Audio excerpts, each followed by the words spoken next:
السلام علیکم ورحمۃ اللہ وبرکاتہ۔ محترم بھائی نے یہ ایک حدیث کا سکین بھیجا ہے، حدیث کا نمبر 104 اس میں درج ہے۔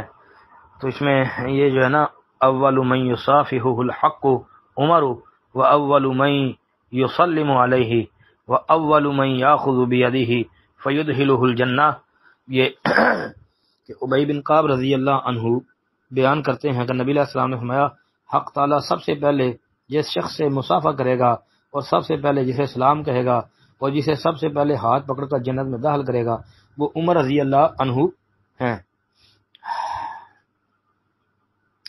بھائی کہتے ہیں جی تحقیق چاہیے۔ تحقیق بھائی اس کی یہ ہے کہ اس کی کوئی بھی سند صحیح ثابت نہیں ہے، یہ روایت ضعیف ہے۔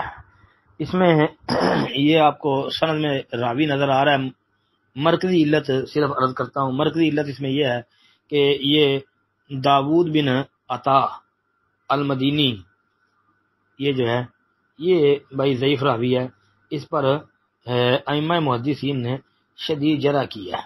تقریب التہذیب کے اندر اس کا ترجمہ موجود ہے، اور بصیری نے بھی داود بن عطا کو ضعیف، بلکہ ضعیف ہی نہیں کہا ہے کہ اس کے ضعیف ہونے پر اتفاق ہے، تو لہذا یہ متفق علیہ ضعیف راوی اس کو کہہ سکتے ہیں۔